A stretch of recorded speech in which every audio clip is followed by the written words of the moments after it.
ጤና ይስጥልን የተወደዳችሁ ተመልካቾቻችን ሀገሬ ቴሌቪዥንን እየተከታተላችሁ ትገኛላችሁ። አሁን ደግሞ ሰዓቱ የሀገሬ ትንታኔ ነው። እኔሱ ባለጋሻውና ባልደረባይ ደምሰው ሽፈራው የተለያዩ ጉዳዮችን እያነሳን ለተከታዮቹ ደቂቃዎች አብረናችሁ ቆይታ የምናደርግ ይሆናል። የዛሬው ዋና የማጠንጠኛ ጉዳያችን ደግሞ የእስራኤልና የሐማስ የሰላም ስምምነት ይሆናል።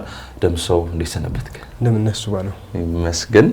እንግዲህ ላለፉት 2 ዓመታት ያህል ዓለምን ሲያነጋግር የነበረው በርካታ ሀገራት በርካታ ሰዎች ድምጻቸውን ሲያሰሙበት የነበረው የጋዛው ጦርነት ወይም የእስራኤልና የሐማስ ጦርነት በሰላም ስምምነት የተቋጨበት ጊዜ ላይ ነው የምንገኘው። ምንም እንኳን ገና ያልተጠናቀቁ በርካታ ጉዳዮች ቢኖሩም ላለፉት 3-4 ቀናት ግን የሰላም ስምምነት ተግባራዊ እየተደረገ ይገኛል። ያም ሆኖ ግን የተለያዩ ሀሳቦች እየተሰነዘሩ ይገኛሉና እዚህ ጉዳይ ላይ እናተኩራለን። እንደው የዚህ የሐማሱ ጦርነት የጋዛው ጦርነት በርካታ ሰዎችን እንግዲህ ከ40 ሺህ በላይ የሚደርሱ ሰዎች ህይወታቸውን እንዲያጡ ያደረገ ነው። ባልተጠበቀ ጊዜም ሐማስ እስራኤል ላይ በሰነዘረው ጥቃት ምክንያት የተነሳ ነውና ያለፉትን 2 ዓመታት በጣም ከባድ የሆነ ጊዜ አልፏል። በተለይ ፍልስጤማውያን በጣም ከባድ ጉዳት ሲደርስባቸው እንደነበረ የምናስታውሰው ነው። እስራኤልም በመጀመሪያው ቀን ጥቃት ብቻ ወደ 1200 አካባቢ የሚደርስ ዜጎቿን ያጣችበት ነው። ይህም በቅርብ ዓመታት ውስጥ ከተከሰቱ ትላልቅ አደጋዎች መካከል የሚጠቀስ ነውና አሁን ላይ ያለው የሰላም ስምምነቱ ያተገባበር ሁኔታ ምን ይመስላል የሚለውን እስኪ መነሻ እናድርግ። በተለይም ሐማስ የእስራኤላውያን ታጋቾችን በህይወት ያሉ ታጋቾችን የመጀመሪያው ቀን የሰላም ስምምነት ተግባራዊ የተደረገበት ሰኞ ቀን ላይ ለእስራኤል አስረክቧል። ከዛ በኋላ ደግሞ እንግዲህ አስከሬኖችን ነው እያስረከበ የሚገኘው። አሁን ባለው ሁኔታ በአጠቃላይ በሐማስ እጅ አሉ ተብሎ የሚነገርላቸው አስከሬኖች ሙሉ በሙሉ ወደ እስራኤል አልተላለፉም። ነገር ግን ውዝግብ የሚያስነሱ የተለያዩ ሀሳቦች በሁለቱም አካላት በኩል እየተነሱ ይገኛሉና እስኪ መነሻችንን እሱን እናድርገው። ይህ ስምምነት በዓለም አቀፍ ደረጃም በርካታ ሀገራት እንዲሁ ዓለም ሲጠብቁ የነበረ አይነት ስምምነት ነበረ። የዶናልድ ትራምፕ ባቀረቡት የአማራጮች ላይ ወደ ስምምነት ለመምጣት የተደረገው ድርድር ትንሽ ቀናትን የፈጀ ነበር እንደምናስታውሰውና ወደ ውሳኔ ለመምጣት ከዚህ በፊት የነበሩትንም ድርድሮች ወይም የተለያዩ ንግግሮችም ወይም ተኩስ አቁሞችን በማሰብ በዚህ ልክ ወደ ተግባር የሚመጣ ለቀናት የሚቆይ ተኩስ አቁም የሚደረግበት እንዲህ አይነት ልውውጦች የሚደረጉበት አይነት ስምምነት ይመጣል ተብሎ የተጠበቀበት እድል ጠባብ ነበርና በዛ መሀል የመጣ አማራጭ ነበረ ከትራምፕ በኩል። ሁለቱም አካላት ጥሩ ተቀባይነት አሳይተው ወደ ስምምነቱ የገቡበት እንደነበረ የምናስታውሰው ነውና በዋናነት እንግዲህ ያው የምናነሳው አተገባበሩ ላይ ስለሆነ ወደ ትግበራ ከመጣ በኋላ ያሉት ነገሮችም እያየናቸው እንዳሉ ከሆነ ከተጠበቀው አንፃር ብዙ ስጋቶች ነበሩ። ከእስራኤልም በኩል ከሐማስም በኩል ምናልባት በተፈለገው መልኩ እያንዳንዱ እዛ ላይ በተገለጸው መልኩ ተግባራዊ በማድረግ ላይ ከሁለት አንዳቸው ወይም ሁለቱም ወደ ኋላ ማለት አይነት ነገሮች ሊኖሩ እንደሚችሉ ዳግሞ ወደ ጦርነት የመመለስ ተኩስ አቁሙም የመጣስ አይነት ነገሮች ሊፈጠሩ ይችላሉ የሚሉ ነገሮች ነበሩ። ምናልባት በአብዛኛው እስካሁን ያሉት መረጃዎች እንደሚያሳዩት ስምምነቱ በጥሩ ሁኔታ ተግባራዊ እየተደረገ እንደሆነ የሚያሳዩ ነው። ቀዳሚነት ዋነኛውን ትኩረት የሚያያዘ የነበረው የእስረኞች ልውውጥ ነበረ። በአሜሪካን በኩል በሌሎችም አገራት በኩል በዋነኛነት ሲነሳ የነበረው እስረኞች መመለስ ነው።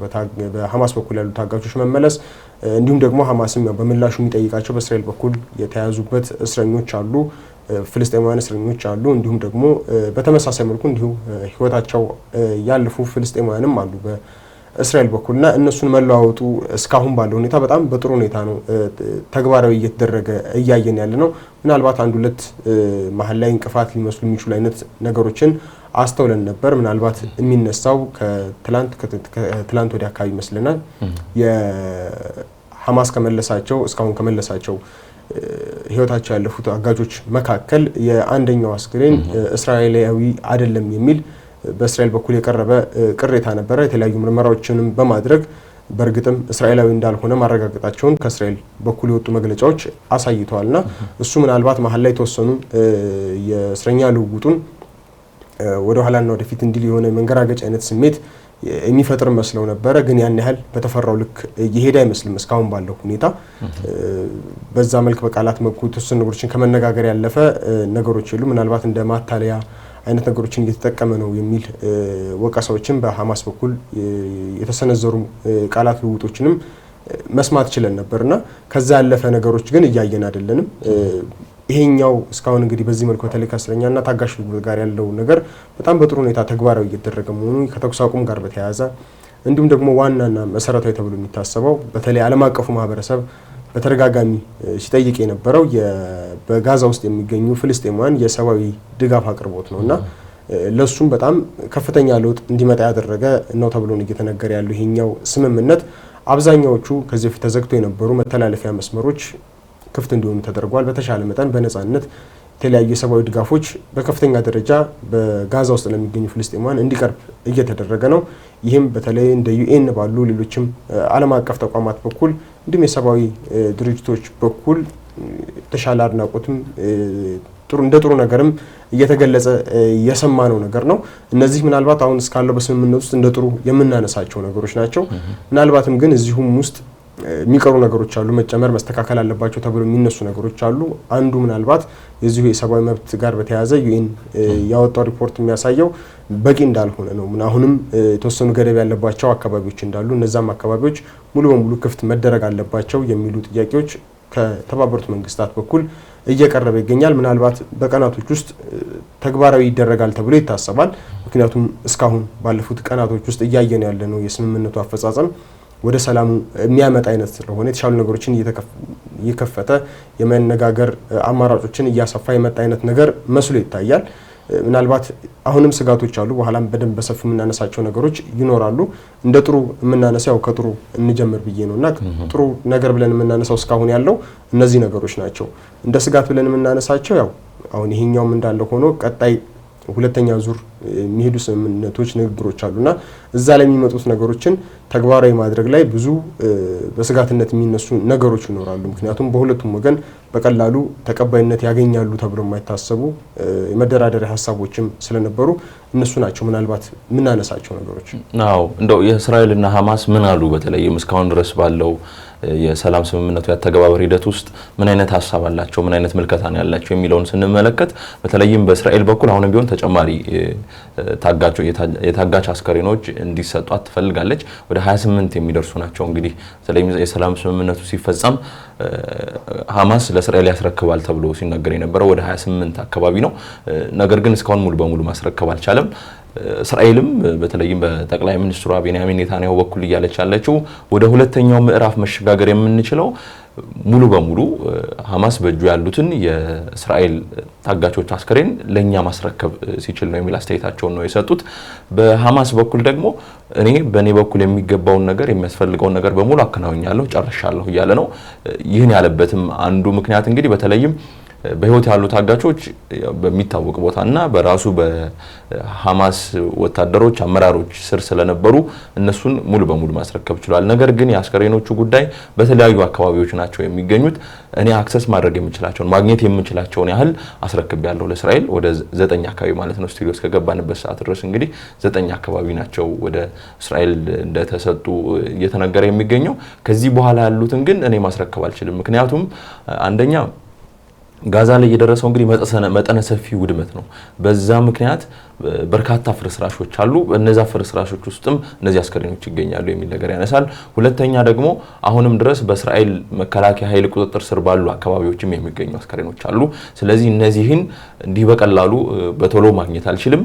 እንደው ለማግኘት እንኳን የተለያዩ እንቅስቃሴዎችን ላድርግ ብል የተለያዩ መሳሪያዎች ያስፈልጉኛል አስከሬኖችን ለማውጣት የሚያግዙ የሚል ነገር አቅርቧል። በነገራችን ላይ ይህ ሀሳብ የሐማስ ብቻ አይደለም። ዓለም አቀፉ ቀይ መስቀል ማህበርም ከሐማስ ጋር ተመሳሳይ የሆነ አስተያየት እንዳለው ነው እየተነገረ የሚገኘው። በተለይም ጋዛ ላይ የደረሰው ውድመት አንዳንድ አካባቢዎች ላይ እንደው ለማስተካከል እንኳን መልሶ ወደ ነበረበት ለመመለስ እንኳን አስቸጋሪ ነው። ከዛ ባሻገር ግን የሞቱ ሰዎችን አስከሬን ለማግኘትም በጣም ከባድ ሁኔታዎችን ይፈጥራል የሚል አስተያየት ተሰንዝሯል በዓለም አቀፉ የቀይ መስቀል ማህበር በኩል ማለት ነው። ይህ ከሆነ እስራኤል ደግሞ የሙሉ የ28 ሰዎች አስከሬን ተላልፎ የማይሰጠኝ ከሆነ ወደ ሁለተኛው ምዕራፍ አልሸጋገርም የሚል አቋም ላይ ነው የምትገኘው። ይህ ማለት በሁለቱ መካከል ሌላ ችግር ሊፈጥር ይችላል። በነገራችን ላይ ይህ የሰላም ስምምነት እንግዲህ በአሜሪካ በኩል 20 ነጥብ ያለው የሰላም ስምምነት ወደ ስራ ሲመጣ ወደ ፊት ለፊት ሲመጣ 3 ምዕራፎች እንደሚኖሩ ተጠብቆ ነው። የመጀመሪያው ምዕራፍ እንግዲህ ሐማስ በእጁ ያሉ ታጋቾችን ለእስራኤል አስረክቦ ይሰጣል። እስራኤልም ወደ 2000 አካባቢ የሚደርሱ ፍልስጤማውያን ታጋቾችን አሳልፋ ትሰጣለች። ከዛ ባለፈ የጦር ግንባር ላይ ያሉ የተለያዩ ውጊያዎች እነሱ እንዲቋረጡ ይደረጋል። በተለይም ከጦር መሳሪያ ጋር የተያዙ እንቅስቃሴዎችም ሙሉ በሙሉ እንዲቆሙ ነው የሚደረገው። በዚህ ረገድ የተወሰኑ አብዛኛው ልንላቸው የምንችላቸው ነገሮች ተግባራዊ ሆነዋል ማለት እንችላለን። በተለይም ምንም እንኳን እስራኤል የተወሰኑ ጥቃቶችን አድርሳለች በሚል እንደ አልጀዚራ ባሉ መገናኛ ብዙሃን እየተዘገበ ቢገኝም ጦርነቱ ግን በአመዛኙ ወደ መቆሙ ደረጃ ላይ እንዳለ ይነገራል። ምንም እንኳን ጋዛ ውስጥ አሁንም ሐማስ ከሌሎች የጎሳ ታጣቂ ቡድኖች ጋር የተለያዩ ውጊያዎችን እያደረገ የሚገኝ ቢሆንም በእስራኤልና በሐማስ መካከል አይሎ የነበረው ጦርነት ግን በዚህ ሰዓት ላይ ተቋጭቷል ማለት እንችላለን። በእስራኤል በኩል እና በሐማስ በኩል ያሉ የታጋቾች ልውውጥም በተወሰነ መንገድ ወደ መጠናቀቁ ነው ያለው። አሁን የሚቀሩት ከ10 በላይ የሚሆኑ ወደ 20 የሚጠጉ የአስከሬን የእስራኤላውያን ታጋቾች ግን ህይወታቸው ያለፉ ታጋቾች ማለት ነው የነሱን አስከሬን ለእስራኤል ማስረከብ ነው። ይህ ከኔ አቅም በላይ ነው እያለ ነው ሐማስ። ስለዚህ ይህ ጉዳይ ምናልባትም ወደ ሁለተኛው ምዕራፍ ስምምነት እንዳይገባ መሰናክል ሊሆን ይችላል በሚል ይነገራል። ፕሬዚዳንት ዶናልድ ትራምፕን የአሜሪካው ፕሬዚዳንት ማለት ነው እሳቸውን ጨምሮ የእስራኤል ባለስልጣናት ግን በተደጋጋሚ እያነሱ የሚገኙት ሙሉ በሙሉ ማስረከብ ካልተቻለ ወይም ሐማስ በሚፈለገው ልክ ለሰላም ስምምነቱ ቀናኢነቱን የማያሳይ ከሆነ እስራኤል ዘመቻዋን መልሳ ዳግም ልትጀምር የምትችልበት እድል እንዳለ ይነገራል። በአንድ በኩል ደግሞ የአሜሪካው ፕሬዚዳንት ዶናልድ ትራምፕ ጋዛ ውስጥ ያሉ አስከሬኖችን ፈልጎ ማግኘት ከባድ ሊሆን እንደሚችል እኛም እንረዳለን የሚል ነገር ነው የተናገሩት። በአበዛኙ ለ72 ሰዓታት ያህል ይህ የእስረኞች የታጋቾች ልውውጥ እንዲፈጸም ነበር በቅድ ደረጃ የተያዘው። ነገር ግን እንዲህ አይነት አስቸጋሪ ሁኔታዎች አሉ። በአመዛኙም ደግሞ የሰላም ስምምነቱ በሂደት ስምምነት ድርድር እየተደረገበት አዳዲስ ስምምነቶችም እየተፈጠሩ ሊሄዱበት የሚችል እድል ስላለ አሁንም ቢሆን ዳግም ወደ ንግግር የሚመለሱበት እድል ሊኖር እንደሚችል የሚያጠያይ ጉዳይ አይደለም። ምክንያቱም አንደኛው ምዕራፍ ተጠናቆ ሁለተኛው ምዕራፍ ሊጀመር ሲልም አዲስ ድርድር መጀመሩ አይቀርም። ምክንያቱም ሐማስ በምን አይነት ሁኔታ ነው ትጥቅ የሚፈታው፣ የአጠቃላይ የጋዛ ሁኔታስ ምን ይሆናል የሚለው በተጨማሪ ድርድሮች የሚወሰኑ ጉዳዮች ከመሆናቸው ጋር ተያይዞ ማለት ነው። ነገር ግን የነዚህ እስካሁን ድረስ ወደ እስራኤል ያልሄዱ አስከሬኖች ጉዳይ አሁንም ቢሆን በጋዛ ሌላ ግጭት፣ ሌላ ጦርነት ሊቀሰቅሱ የሚችሉበት እድል ስለመኖሩ የተለያዩ መገናኛ ብዙሃን እየዘገቡ ይገኛሉ። አዎ ይሄ ቀጣዩ የጋዛን ሁኔታ በተመለከተ የሚነሱ ነገሮች እንደ ተለያዩ ትንበያዎች አሉ ያሉትን መረጃዎች በማንሳት የሚነገሩ የተለያዩ ትንበያዎችን እየሰማን ነውና ከነሱ ውስጥ አንዱ እንግዲህ አሁን የስምምነቱ በምን አይነት መልኩ ተቋጭቶ ቀጣዩ የጋዛ ሁኔታ ሰላማዊ ሆኖ ሊቀጥል ይችላል፣ የፍልስጤምና በእስራኤል መካከል ያለው ግንኙነት ምን አይነት ሆኖ ይቀጥላል የሚሉት ነገሮች ምናልባት በተለያየ መንገድ እየቀረቡ ይገኛሉ። አንደኛ አሁንም እንደ ስጋትነት የሚነሳው አሁን የተሻለ አንጻራዊ ሰላም ወይም ተኩስ አቁም ተኩስ የማይሰማበት ጋዛ ሊኖር ይችላል። ግን ደግሞ አሁንም የተባለው የተስማሙበት ስምምነት በተለይ አሜሪካና እስራኤል እያሉት እንዳለው አሁን አንተም እንዳልከው ያለምንም መሸራረፍ ነው ተግባራዊ እንዲደረግ የሚፈልጉት። ያም ደግሞ ሲባል እያንዳንዱ ታጋቾች በሙሉ ሐማስ ለእስራኤል ማስረከብ አለበት የሚለው ጥያቄ ነው። ያ ደግሞ የማይቻልባቸው ብዙ ነገሮች አሉ ያሉ መረጃዎች የሚያሳዩት እሱን ስለሆነ በተለያየ መንገድ ይህንን እስራኤል ጠቅላይ ሚኒስትር ቤንያሚን ኔታንያሁም ዶናልድ ትራምፕም በቀጥታም በተዘዋዋሪ ሲያምኑት እየሰማን ነው። በጣም ከባድ እንደሆነ እያንዳንዱን በህይወታቸው ያለፉ ታጋቾችን ማስረከብ ከባድ የሚሆንባቸው ነገሮች እንዳሉ ግን ደግሞ ያም ቢሆን እስራኤል ያ ሁሉ ነገሮች እስካልተከበሩላት ወይም ደግሞ በስምምነቱ ላይ የተቀመጠው ነገር እስካልተረከበች ድረስ ጦርነቱን የምትቀጥልበት እድል ሊኖር እንደሚችል ነው እየተገለጸ ያለው። ማስጠንቀቂያዎችም እየቀረቡ ያሉት ይሄ ምናልባት ቀጣዩንም ስምምነት ወደ ኋላ መጎተት አይነት ነገሮች ሊኖሩት ይችላሉ። ምናልባት ወደ ቀጣይ ዘላቂ የሆነ ስምምነት ውስጥ ሳይገባ እንደዚሁ የተለያዩ ምናልባት እንደ ቀዝቃዛው አይነት ጦርነት ምንላቸው በቀጥታ ወደ ጦርነት ያልተገባባቸው መሳሪያ ጦርነት የሌለባቸው ግን ደግሞ በጣም ከፍተኛ ውጥረት ውስጥ ሆነው ለተወሰኑ ዓመታት ወይም ደግሞ ለዘላቂነት እንዲቀጥሉ ሊያስገድዳቸው ይችላል የሚሉ ስጋቶችም ይነሳሉ።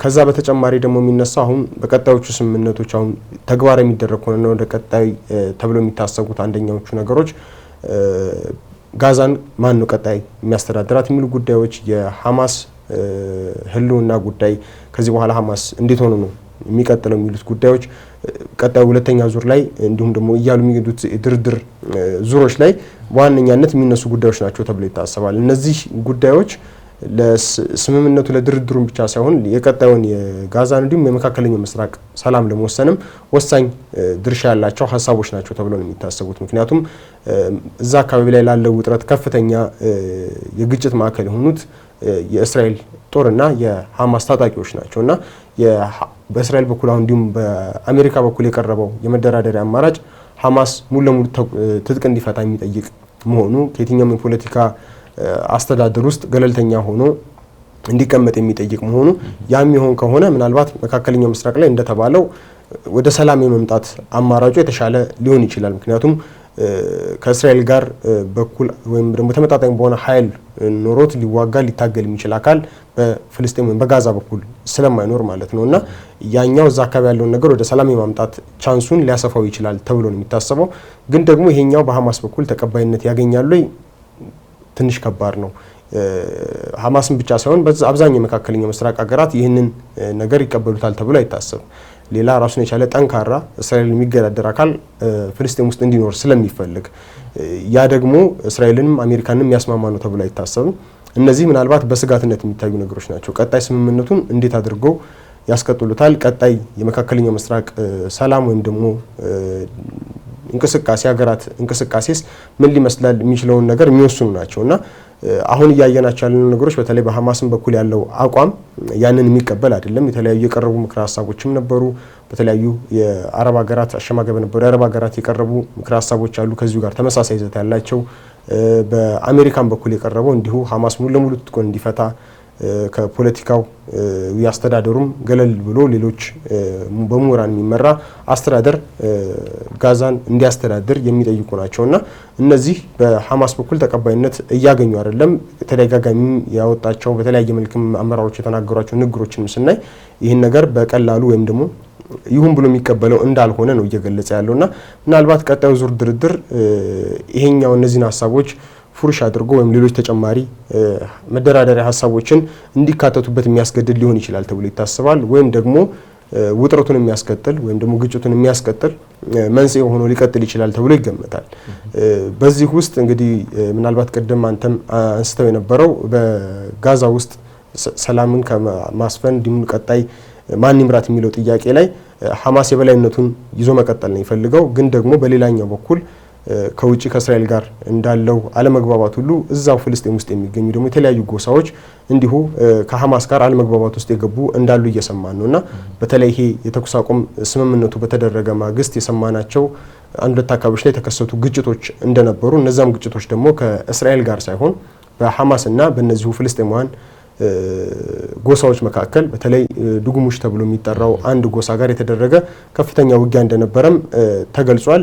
ይህም ምናልባት ሐማስ ቀጣይ ጋዛን ያስተዳድር አያስተዳድር የሚለው ላይ የሚቃወሙትና እንዳይመራ ጥያቄ የሚያቀርቡበት አካላት እና አሜሪካና ወይም እስራኤል ብቻ ሳይሆኑ እዛው ፍልስጤም ውስጥ የሚገኙም ሌሎች ምናልባት በሱ ልክ ባይሆኑም የተለያየ ቁመና ውስጥ ሆነው ወታደራዊ አቅም ያላቸው እና ሐማስ ጋዛን ማስተዳደር ፍላጎት ያላቸው ሌሎች ግሩፖች እንዲሁም ጎሳዎች እንዳሉ ምልክት የሚያሳይ ነውና ምናልባት ይህም የነበረው የዛን ቀን የነበረው ጦርነት ምናልባት ከፍ ያለ የተኩስ ልውውጥ ነበረ። በዛ የተኩስ ልውውጥ ምናልባት ከ27 በላይ ይመስለኛል ፍልስጤማውያን እንደተገደሉ ተነግሯልና እንግዲህ ይሄ የሆነው የተኩስ አቁም ከእስራኤል ጋር ተደርጎ እንግዲህ ከፍተኛ የተባለው በእስራኤል በኩል የሚፈጸሙ ድብደባዎች ቆሙ በተባሉበት ማግስት ነበርና ይሄ ምናልባት መልሶ ጋዛ ውስጥ ለሚገኙ ፍልስጤማውያን ሌላ ተጨማሪ ጭንቀትን ይዞ የሚመጣ ነገርም ሊሆን ይችላል።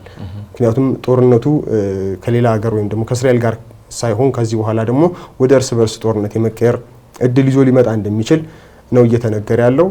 ሌላኛው ደግሞ እዚህ ጋር አብሮ የሚነሳው ምናልባት ይሄኛው ዱጉሙሽ ተብሎ የሚጠራው ጎሳ በእስራኤል ይደገፋል ተብሎ የሚነሱ ጥያቄ ነገሮች አሉና ምናልባት ደግሞ ይሄ እውን የሚሆንበት አማራጩ እድሉ በጣም ሰፊ ነው። ምክንያቱም እስራኤል የሐማስን ዘላቂ ሆኖ መቀጠል በፍጹም አትፈልገውምና ሌሎች አማራጮችን ልትጠቀም እንደምትችል ይጠበቃል። ከነዛ ውስጥ ምናልባት እየተባለ እንዳለው ይሄ ዱጉሙሽ ጎሳ በእስራኤል ድጋፍ ሐማስን እየታገለ ወይም ደግሞ ትግል ውስጥ ሆኖ የሚቀጥል የማድረግ አይነት እንቅስቃሴ ሊኖር እንደሚችል ነው የሚጠበቀው።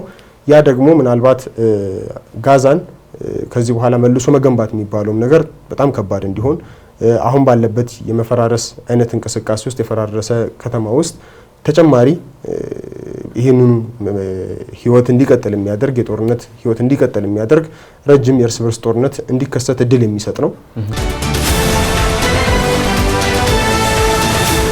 በተለይ ሐማስ ሙሉ በሙሉ እንዲወጣ ትፈልጋለች። አሁን የሁለተኛው ዙር የሰላም ስምምነት ተግባራዊ የሚደረግ ከሆነና የሚፈጸም ከሆነ ማለትም አንደኛው ዙር ድርድር እንግዲህ በሁለቱም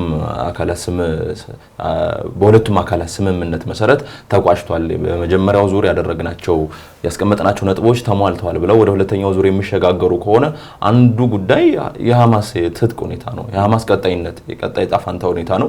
ከነዛ ውስጥ መካከል ደግሞ አንዱ በተለይም የሐማስ ከፍተኛ አመራሮች ምንም እንኳን ቢመናመንም ከጦርነቱ ጅማሮ ጀምሮ በጣም በከፍተኛ ደረጃ ስማቸው በዓለም አቀፍ ደረጃ ገነው ይታወቁ የነበሩ ሰዎች እንደ እስማኤል ሀኒህ እንደ የህያ ሲንዋር አይነት የሐማስ መሪዎች ቢገደሉም እንኳን አሁን ላይ ግን ሐማስን እያስተዳደሩ ወይም እየመሩ ያሉ መሪዎች ከጋዛ የሚወጡበትን ይሄ የማርያም መንገድ አይደለም የምንለውኛ ሴፍ የሆነ መንገድ የማመቻቸት ኃላፊነት አለባቸው እስራኤልም እና አሜሪካ ማለት ነው።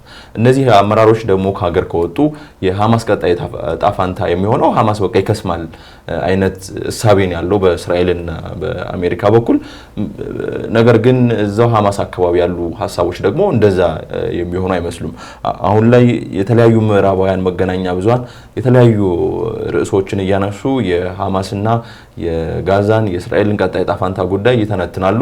ከነዚህ ትንታኔዎች መካከል አንዱ በእርግጥ ሐማስ ይፈርሳል የሚለው ነው ዋናው ትልቁ አጠያቂ ጉዳይ። ምክንያቱም የሐማስ ጉዳይ የተወሰኑ ሰዎች የአመራሮች ወይም ደግሞ የወታደሮች ብቻ አይደለም። ብዙ የጋዛ አካባቢ ነዋሪዎች፣ ብዙ ፍልስጤማውያን ውስጣቸው ያለ የነጻነት ጥያቄ አለ።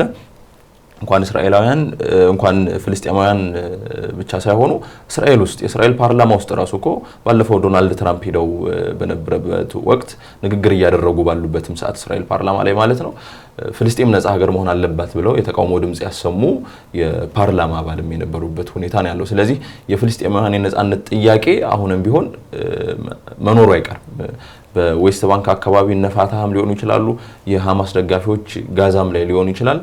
የነጻነት ጥያቄው አሁንም ቢሆን የሚነሳ ነው የሚሆነው። ዘላቂ የሆነ መፍትሄም አልተቀመጠለትም ነው የሚባለው እኮ አሁን በዚህ በሰላም ስምምነት ሶስቱ ምዕራፍ የሰላም ስምምነት ራሱ ተግባራዊ የሚደረግ ከሆነ አሁንም ቢሆን የመጨረሻው ስምምነት ወይም የመጨረሻው መፍትሄ የመሆን እድሉ በጣም ዝቅተኛ ነው። ምክንያቱም የነጻነት ጥያቄዎች አሉ። የአብዛኞቹ እንግዲህ ሀገራት እየደገፉ የሚገኙት የሁለት ሀገራት መፍትሄ የሚሉትን ነው። ፍልስጤም የነጻ ሀገር ሆና እውቅና እንዲሰጣት፣ እስራኤልም ደግሞ ሀገርነቷ እንደጸና ሆኖ ሁለቱ ሀገራት በትብብር ማደግ የሚችሉበት ሁኔታ መፈጠር አለበት በሚል ያነሳሉ።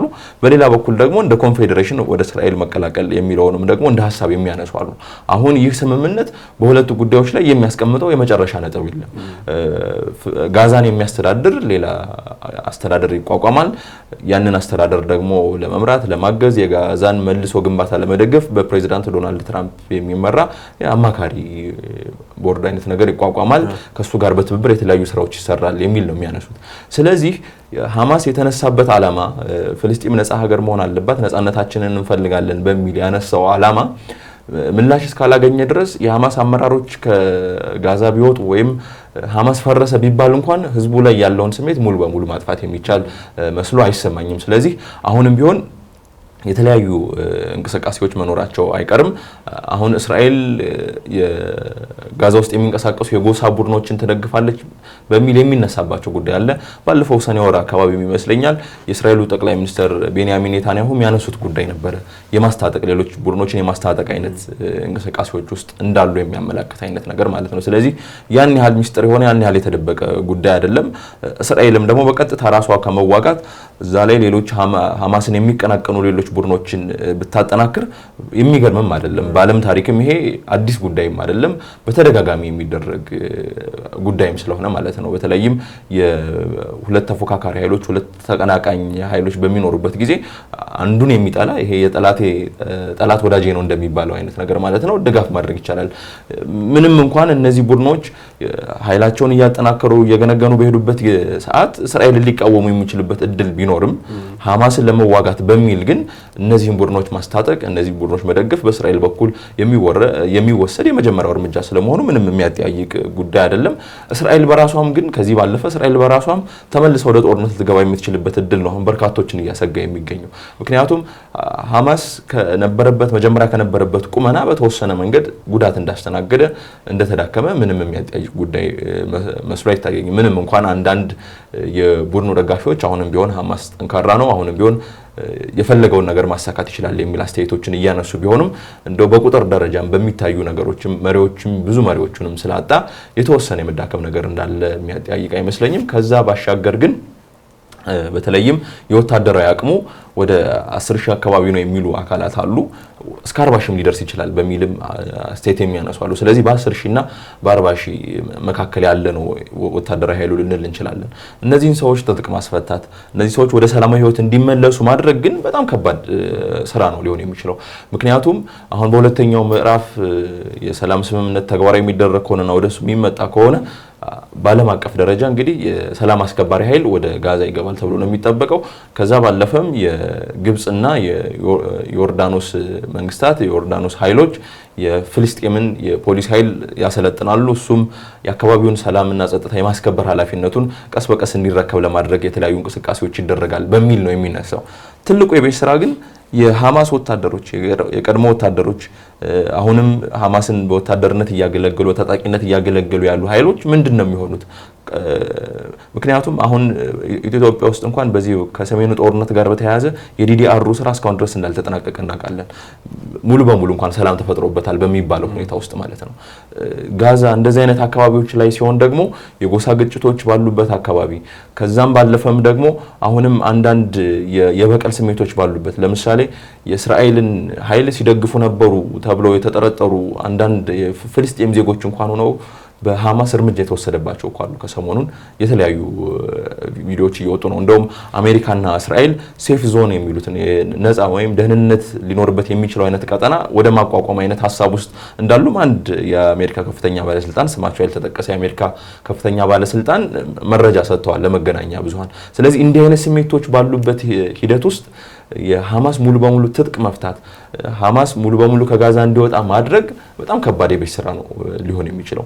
ከዛም ቀድሞ ደግሞ የታጋቾችን የአስከሬኖችን ጉዳይ እልባት መስጠት እነ አሜሪካ በተለይም መሃል እንዳደራዳሪ ሆና ይህንን እቅድ ከማመንጨት ጀምሮ ዋናዋ የሰላም ሂደቱ አጋር የምትባለው አሜሪካ ናት። እነ ግብጽና ሌሎች እነ ኳታርም ምንም እንኳን ቢኖሩበትም ጉዳዩ ላይ አሜሪካ ግን ዋናዋ ናት። ስለዚህ እስራኤልን ማሳመን ተጨማሪ ጦርነቶች እንዳይቀሰቀስ ማድረግ በጣም ትልቁ የቤት ስራ ነው በዚህ ሰዓት። የእስራኤልና የሐማስ አቋም ግን አሁንም ቢሆን የሚቀራረብ አይመስልም። ቀደም ሲል አንተም እንዳነሳው ሐማስ ህልውናውን ማስቀጠል ይፈልጋል። ይሄ ምንም ግልጽ የሆነ ጉዳይ ነው። ነገር ግን አንዳንዴ ደግሞ ለሰላም ስምምነቶች ሲባል ህመም ያላቸው ውሳኔዎች መወሰን አለባቸው። ፕሬዚዳንት ዶናልድ ትራምፕ ደጋግሞ የሚያነሱት ጉዳይ ነው። በተለይም በእስራኤሉም ጦርነት እንዲሁም ደግሞ በዩክሬኑ ጦርነት በተለይ ሁለቱም አካላት ለመደራደር ለመነጋገር ስምምነት ለመፍጠር የሚሞክሩ አካላት ሙሉ በሙሉ ፍላጎታቸው ተግባራዊ እንዲሆን ማድረግ በጣም አስቸጋሪ ነው የሚሆነው። ስለዚህ ህመም ያላቸውን ውጤቶች መቀበል አለባቸው በሚል ይነሳል። በእስራኤል በኩል ያሉ ይሄ የቀኝ ዘመም አክራሪዎች ፋርኢስት የሚባሉት ማለት ነው። የቀኝ ዘመም አክራሪዎቹ አንድ የሚፈልጉት የፋር ራይት የሚባሉት ማለት ነው። አንድ የሚፈልጉት ጉዳይ አለ። የጋዛ ቀደም ሲል ዶናልድ ትራምፕ አንስተውት እንደነበረው ማለት ነው ጋዛ ሙሉ በሙሉ ከነዋሪዎች ጸርታ የመልሶ ግንባታው በአዲስ መንገድ እንዲሰራ የጋዛ ነዋሪዎች እንዲወጡ የመፈለግ ነገር አላቸውና እሱ አሁን በዚህኛው ሰላም ስምምነት ተግባራዊ መሆን አልቻለም። ምክንያቱም ሙሉ በሙሉ እስራኤል ይሄንን ጉዳይ ብትፈልግም በዛ በኩል ያሉትን ነገሮች ደግሞ የተወሰነ ማቻቻል የሚያስፈልግ ጉዳይ አለ። ስለዚህ ወደ መሃል መምጣት በጣም አስፈላጊ ነገር ነው። በዚህ ሰዓትም የሚያስፈልገው ያ ነው። እነዚህ አስከሬኖች በተለያየ ቦታ የተበተኑ ከሆኑና እነሱን ለማሰባሰብ ጊዜ የሚፈልግ ከሆነ አሜሪካ እስራኤልን አሳምና ወደ ስምምነት መጥተው ሁለተኛው ምዕራፍ እየተከናወነ የጋዛ መልሶ ግንባታ እየተከናወነ እነዛን ነገሮች ማሳካት የሚቻልበት እድል አለ። ያንን ወደ ስምምነት ማምጣት ግን ለአሜሪካም ለእስራኤልም ለሐማስም ወሳኝና ከባዱም የቤት ስራ ይመስለኛል በዚህ ሰዓት። አዎ በጣም ከባድ ነው ወደ ስምምነት ማምጣት፣ በተለይ ታጣቂዎችን ማስፈታት እና እነዛን ታጣቂዎች ደግሞ ወደ ሰላማዊ ህይወት መመለስ የሚባሉ ነገሮች ትንሽ ከበድ የሚሉ ነገሮች ናቸው። ምክንያቱም ጉዳዩ ይሄ ምናልባት ሌሎች አካባቢዎች እንደምናያቸው አይነት ጦርነቶች አይደለም። በጋዛና ሐማስና በእስራኤል መካከል ያለው ጦርነት ብዙ አይነት ጥያቄዎች የሚነሱበት ነው። ምናልባት እንደሌሎቹ ሀገራት ይሄ ከመሬት ጋር የተያያዘ አይነት ብቻ አይደለም። ብዙ ታሪካዊ ነገሮችን የያዘ ከማንነት ጋር የተያያዙ ብዙ አይነት ጥያቄዎች የሚነሱበት የተወሳሰቡ ነገሮች ናቸው ያሉት እና ምናልባት በቀላሉ ወደዛ ማምጣት የሚቻልባቸው ነገሮች ይኖራሉ ተብሎ አይታሰብ። ምናልባት ጊዜ ይፈጃል።